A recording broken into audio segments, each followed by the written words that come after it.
Bienvenido a Be Curious, el podcast donde te contamos noticias increíbles, curiosidades, descubrimientos científicos y mucho más.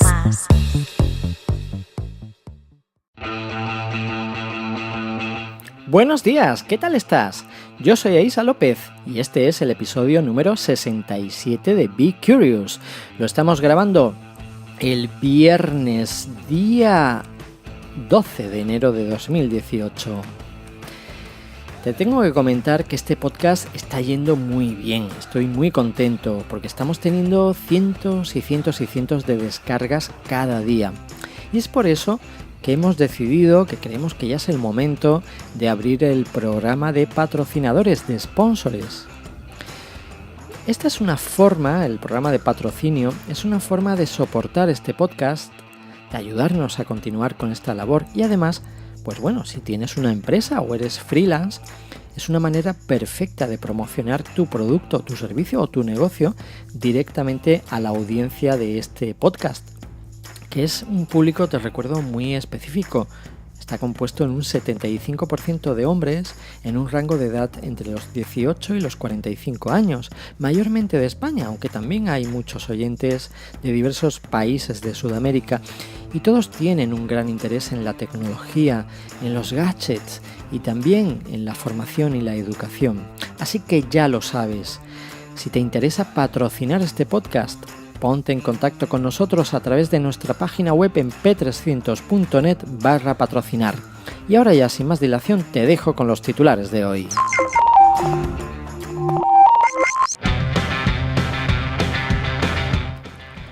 Tenemos un cerebro cuántico y te lo cuento en la primera noticia. Budweiser permitirá beber cerveza en Marte.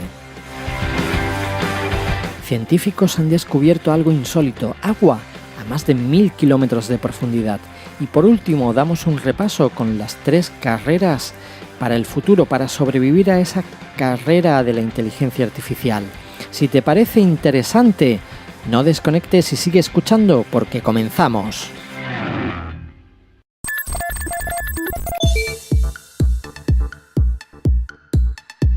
Fijaos qué noticia tan interesante que os traigo a continuación. Esta noticia la ha revelado un grupo de investigadores de la Universidad de California en Los Ángeles, la famosa UCLA, y es acerca de cómo funciona el cerebro. Es una investigación que cambia radicalmente las nociones básicas de la neurociencia, ¿no? Entonces, ¿por qué? Porque el resultado de este estudio realmente podría dar una explicación diferente sobre el proceso de aprendizaje, cómo nosotros procesamos, aprendemos, la capacidad de nuestro cerebro, ¿no? Cambia el enfoque del tratamiento de los problemas neurológicos. Y además es muy interesante porque tomando esto como modelo, los ingenieros pueden desarrollar computadoras que imiten esta forma, porque ahora vais a ver que realmente es muy parecido a cómo funciona un ordenador, pero no un ordenador de los que tenemos ahora, sino de los ultramodernos, de los que están por venir, de los llamados ordenadores cuánticos.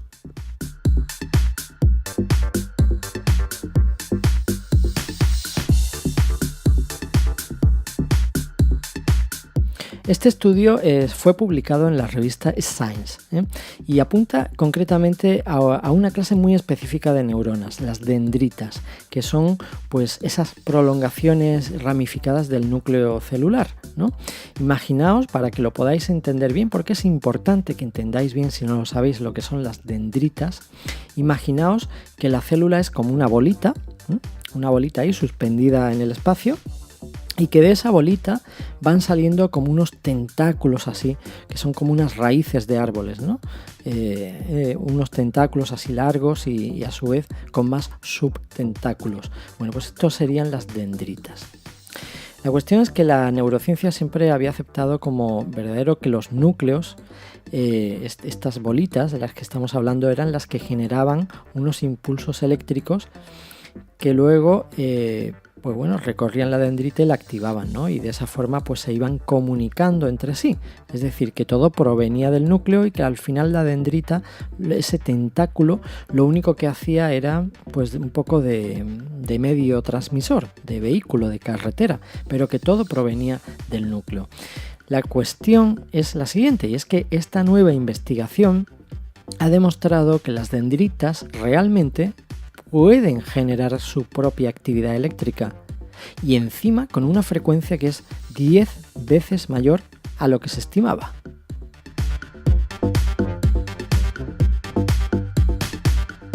No sé si vais captando ya la importancia que tiene esto.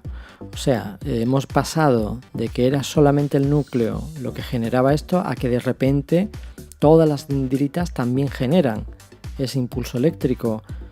¿Qué quiere decir? Que si las dendritas constituyen más del 90% de todo ese tejido neuronal y tienen un volumen que es 100 veces más grande que los núcleos, esto significa que el cerebro humano tiene una capacidad que es 100 veces mayor de lo que hasta ahora pensábamos.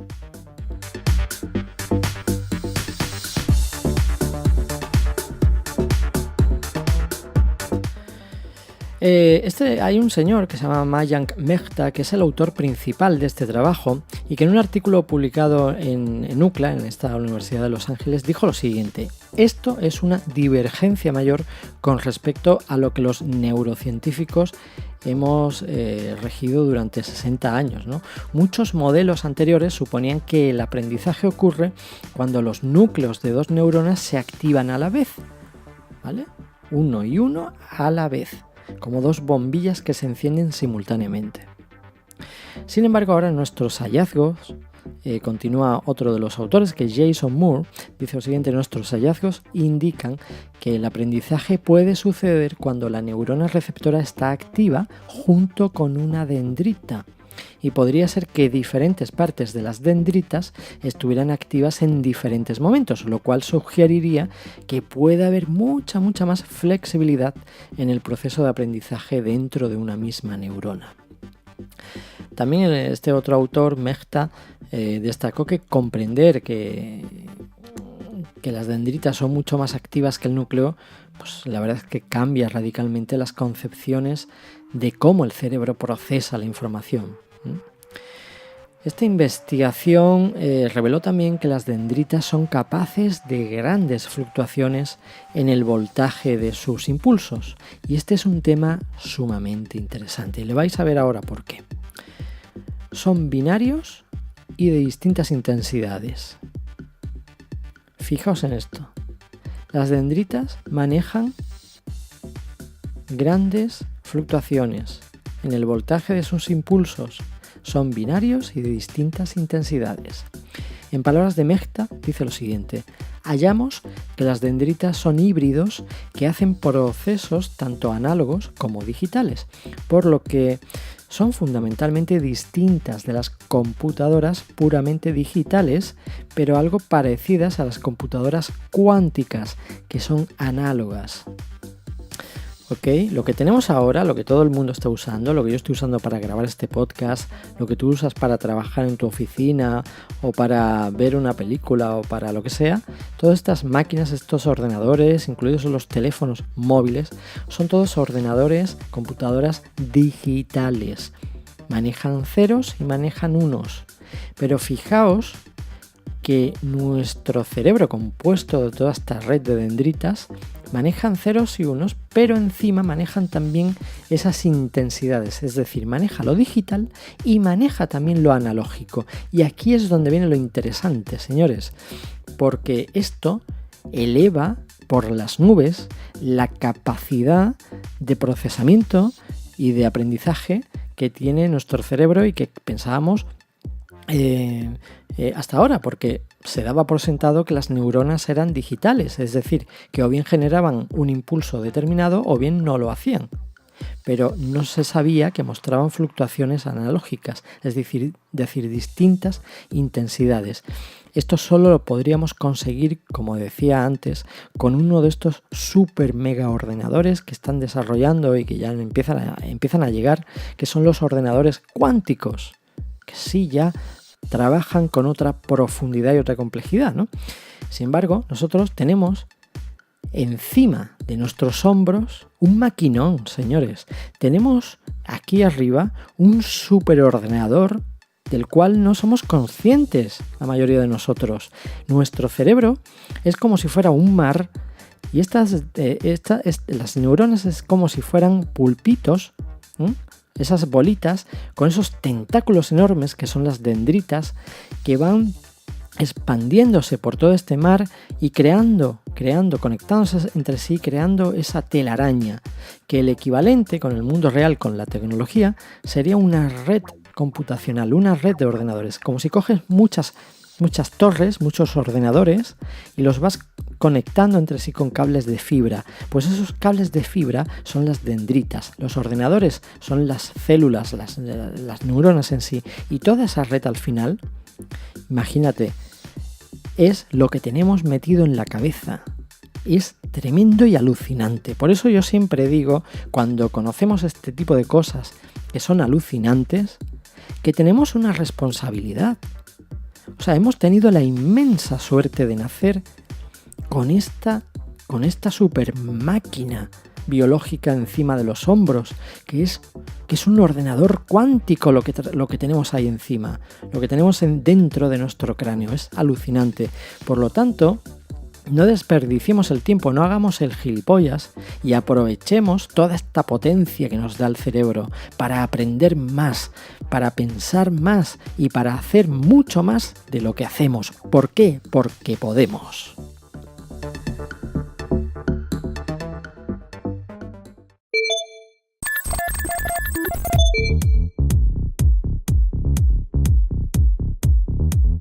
Ya sé que esto que voy a contar suena un poco a coña, parece una broma, pero no lo es. O quizás al principio empezó así un poco como una broma, pero al final ha seguido adelante.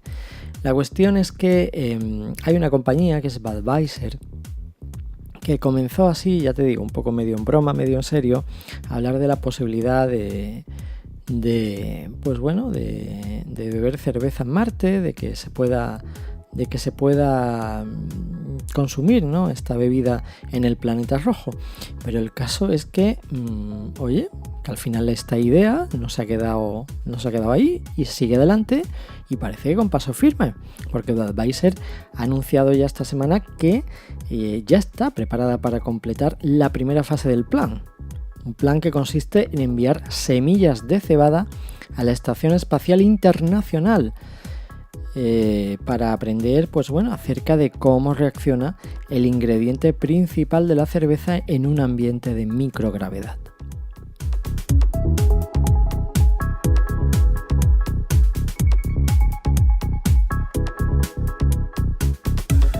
Estoy segurísimo de que esta marca cervecera, todo esto viene a raíz del anuncio que hizo el pasado mes de septiembre Elon Musk, sabéis que es el CEO, el presidente de la compañía SpaceX, que dijo que quería llevar a Marte una tripulación de personas para el año 2024. Entonces, claro, ya estamos hablando de una colonia que vive allí y tal, y bueno, ¿quién no querría tomarse de vez en cuando una cervecita o dos en Marte?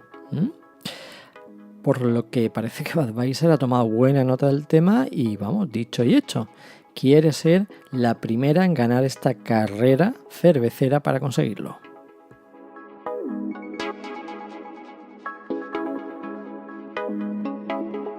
Así que el pasado 4 de diciembre se pusieron de acuerdo con el Centro para el Avance de la Ciencia en el Espacio, que son los encargados de la Estación Espacial Internacional, para enviar un par de experimentos basados en cebada con los que poder valorar la futura elaboración de la cerveza que podría ser, ¿no?, en un futuro consumida en Marte. ¿En qué consisten estos experimentos? Bueno, la idea es que las semillas permanezcan en órbita alrededor de un mes antes de volver a la Tierra, ¿no?, para que luego puedan analizarlas. Durante este tiempo se procedería a realizar dos pruebas. La primera supondría valorar si el almacenado en microgravedad no ha provocado que este ingrediente básico pierda la calidad. según la compañía, el ambiente ideal para que las semillas puedan germinar en buenas condiciones debe ser seco y fresco. De lo contrario, claro, esto puede llevar a que la cerveza sea de poca calidad. Este experimento pues les va a ayudar a comprobarlo, y en una segunda prueba pues pasaría por intentar germinar en esos 30 días algunas de las semillas tal y como se hace en la tierra, ¿no? De hecho, decían lo siguiente: aquí en la tierra, después de 2 semanas, las semillas suelen llegar a crecer de largo entre 15 y 25 centímetros. Entonces querían ellos saber si ocurre de la misma forma en el espacio. Como digo, esto ocurrió en diciembre, estamos ya en enero y estamos expectantes, estamos esperando a ver si Budweiser se pronuncia sobre esto, da los resultados de su investigación. No sabemos si ya lo tienen listo, están todavía investigándolo, porque desde luego es muy simpático, muy simpático, y da mucho que pensar. O sea, que ya compañías del calibre de Budweiser se estén planteando a escala ya real, comercial, industrial, en crear cervezas para que sean consumidas allí en Marte y tal. Obviamente esta idea de Elon Musk no es ninguna tontería, no es para tomarla a la ligera, y casi podemos dar por hecho, estoy viendo ya que dentro de unos años, muy poquitos años, dentro de 6 años, 2024, vemos ya esas colonias de humanos viviendo en Marte y cogiéndose los pelotazos de cerveza.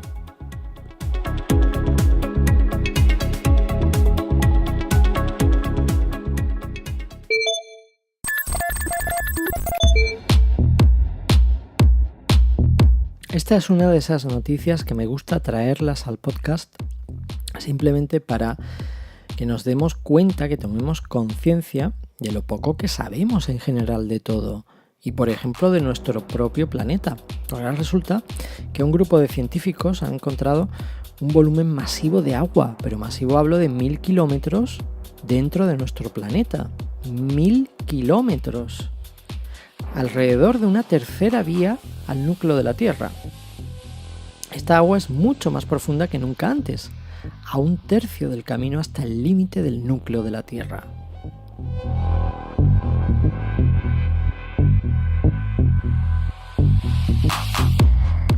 ¿Y esto de dónde sale? Bueno, esta información viene de una investigación que ha sido publicada por científicos de la Universidad francesa Jean Monnet, que ha mostrado lo que durante muchos años solo había aparecido en los libros de ciencia ficción.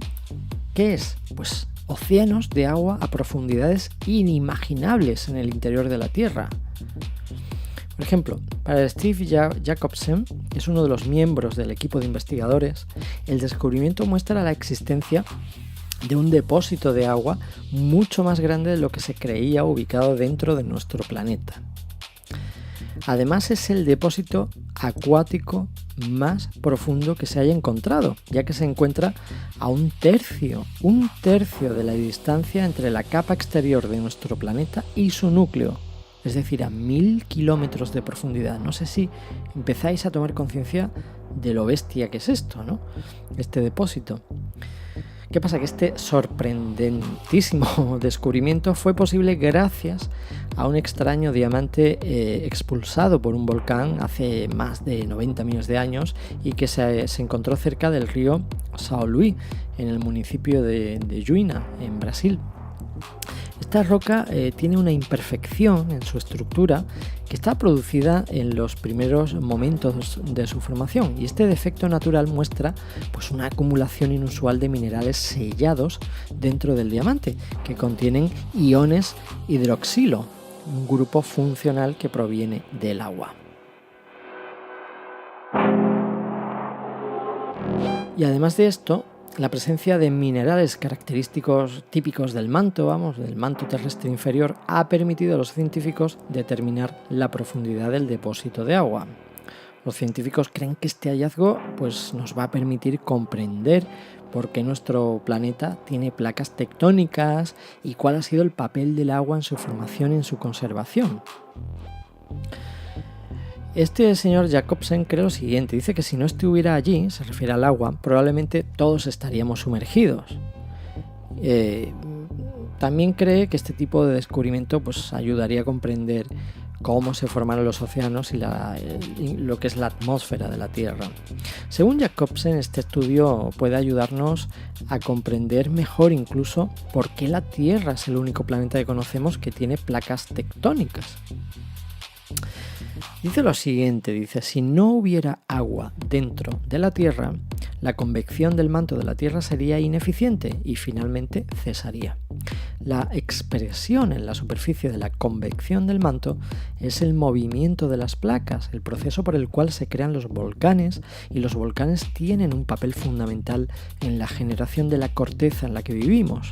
Por lo que si la actividad volcánica se detiene, entonces también lo hará la formación de la corteza, generando una reacción en cadena que pondría fin a todas las actividades planetarias.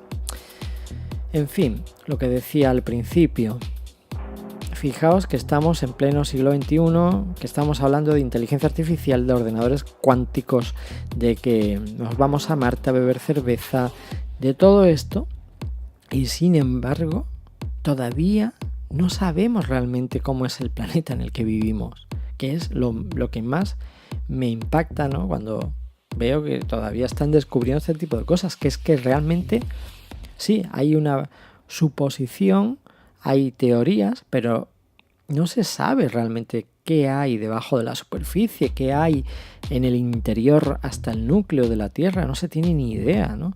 Hay tanto por descubrir, tanto por conocer, ya te digo, de todo, ¿no? Por supuesto, en todos los sentidos, en todas las áreas, en todas las disciplinas científicas y tecnológicas, pero empecemos por nuestro propio planeta, que llevamos viviendo aquí muchísimo tiempo y todavía no sabemos ni qué es lo que estamos pisando.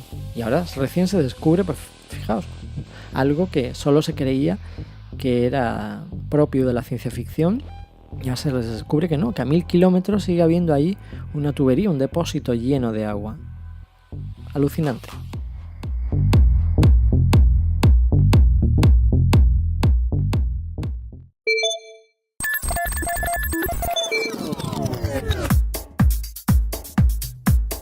Mucho hemos hablado, ¿verdad?, del tema de la inteligencia artificial, el Internet de las cosas, toda esta capacidad de cómputo cognitivo, cómputo en la nube, y cómo todo esto constituye, todo esto junto lo metemos en una Thermomix, en una batidora, y forma parte de la cuarta revolución industrial. Y de cómo todo esto al final pues nos está influyendo y nos afecta, y nos va a afectar muchísimo. Algunas cosas, en algunos aspectos para bien y en otros para mal. Es por esto que, claro, cuando integramos esta nueva generación de tecnologías, por ejemplo, a los procesos de producción, es posible utilizar los datos generados en tiempo real para agilizar y mejorar las operaciones, tener una cadena de producción mejor conectada entre sí. Las fábricas se digitalizarían para convertirlas en fábricas inteligentes. Vamos, la industria se enfrenta al reto del déficit de talento tecnológico a nivel mundial. Unos datos. De acuerdo con una encuesta que realizó la firma KPMG a 3.000 líderes del sector tecnológico, un 65% de las empresas cree que los desafíos para contratar talento especializado están lastimando a la industria. Claro, ¿qué ha provocado esto? Pues ha provocado que las carreras especializadas sean muy cotizadas por el mercado laboral y que muchos profesionistas volteen al sector de la inteligencia artificial como una opción mucho más atractiva de carrera. Por ejemplo, el gigante del comercio electrónico, Amazon. Amazon ha implementado una campaña agresivísima, muy agresiva, de reclutamiento de talento en inteligencia artificial, invirtiendo cada año unos 227 millones de dólares y con 1.178 trabajos listados. O sea, ahí es nada, ¿no? Para Gustavo Parés, que es director de la empresa de inteligencia artificial Nearshore Delivery Solutions, el asunto no se trata de si las máquinas reemplazarán a los seres humanos, sino de quiénes serán las personas que guiarán los procesos productivos de estas máquinas inteligentes, ¿vale? O sea, no se trata tanto del hecho de, oye, me voy a quedar sin trabajo porque una máquina lo va a suplantar. Un poco ya sabemos que las máquinas van a suplantar, pero que luego las máquinas detrás también necesitan esa supervisión, ¿no? Entonces, en palabras de este señor de Paredes, dice lo siguiente: son temas muy nuevos, pero la industria ya requiere profesionales con las competencias pues, para comprender y darle valor a las empresas en temas de informática en procesos productivos, ¿no? La próxima década va a ser crucial para dar el salto del mundo tradicional al mundo digital y del digital al cognitivo, por lo que estas posiciones van a ser claves para la transformación del mundo en el que vivimos. Fijaos en sus palabras, que dice terminar de dar el salto del mundo tradicional, es decir, el mundo como lo conocíamos hasta ahora, que era pues mayormente físico y una parte internet, terminar de dar el salto todo en digital, y una vez que ya esté completada esa primera fase, ahora de lo digital a lo cognitivo que es lo que venimos hablando en todos estos episodios, la capacidad de aprendizaje automático, el machine learning, la inteligencia artificial, es decir, la capacidad de las máquinas para aprender por sí solas, para analizarte y por sí mismas empezar a tener algún tipo de conciencia de aprender por sí sola, ¿no? Esto es el siguiente paso, lo cognitivo. Por lo tanto, veo interesante que analicemos cuáles pueden ser las carreras o profesiones que podrían sobrevivir a la era de la inteligencia artificial. A continuación te voy a presentar 3 de ellas. La primera sería un científico de datos.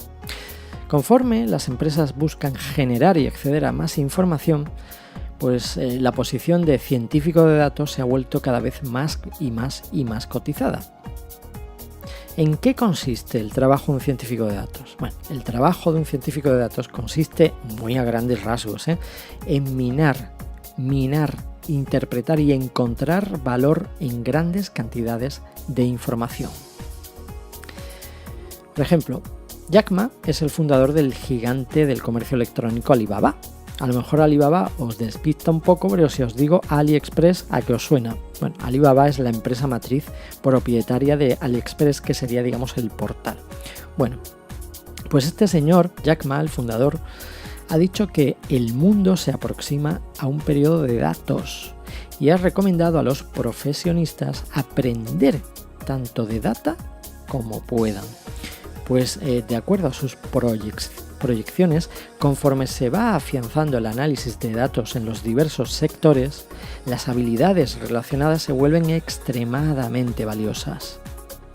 En promedio, el salario de un analista de datos en Estados Unidos es de $134.000 al año. Así que ahí tienes una carrera para sobrevivir completamente a esta era de la inteligencia artificial, el científico de datos. Bien, vamos con la segunda carrera, sería ingeniero de datos. Ya sabéis que se le conoce como Machine Learning al conjunto, ¿no?, de tecnologías que permiten que las computadoras puedan aprender por sí mismas y posteriormente realizar predicciones a partir de datos. Su uso en la industria consiste pues, en un procesamiento del lenguaje natural, recomendaciones, predicciones, así como también una especie de visión artificial. Entonces, ¿qué haría un ingeniero de datos? Pues un ingeniero de datos es un perfil híbrido que conocería las nuevas plataformas computacionales y que también tendría un conocimiento profundo de la plataforma que le corresponde. Los profesionales de esta rama se encargarían de trabajar con las computadoras para volverlas más veloces, más inteligentes y eficientes para los procesos para los que fueron diseñadas, apoyándose en grandes cantidades de datos para lograrlo. Por ejemplo, así como hubo un equipo enseñándole a Watson, que es la supercomputadora de IBM, a jugar ajedrez mejor que un campeón mundial, el trabajo de un ingeniero de datos consiste en educar a las computadoras de acuerdo a los requerimientos de diferentes industrias. Y el salario promedio de un ingeniero de datos es de $131.000 al año en Estados Unidos.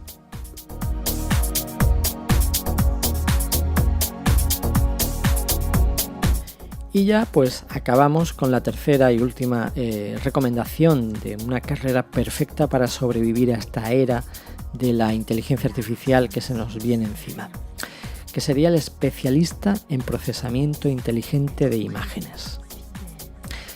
Los ingenieros en visión artificial se encargan de desarrollar soluciones innovadoras para permitir a las computadoras obtener información de fotografías y vídeos, emulando en cierta medida el proceso de visión de los humanos.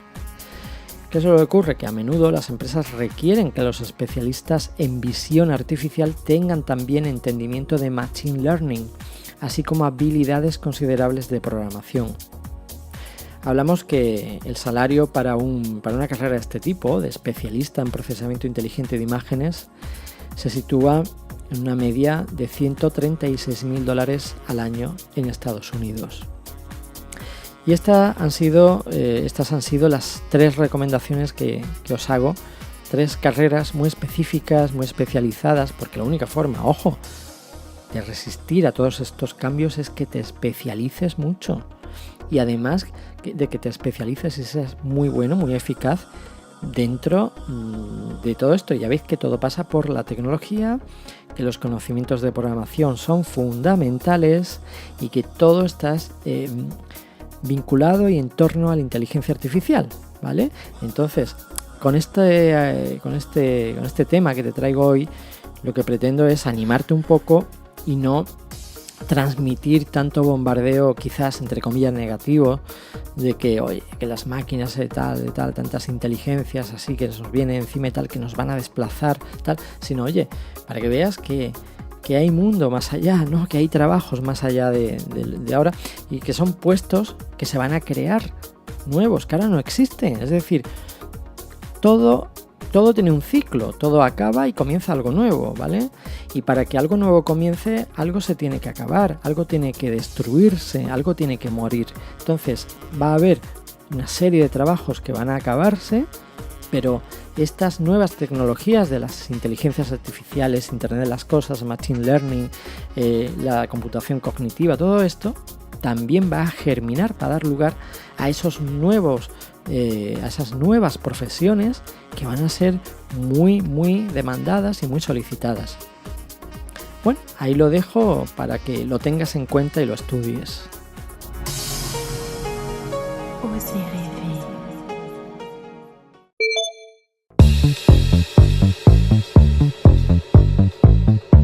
Si te gustó este podcast, no olvides dejarnos reseñas en iTunes y Spreaker. También puedes visitarnos en www.p300.net y descubrir más podcasts de nuestra red.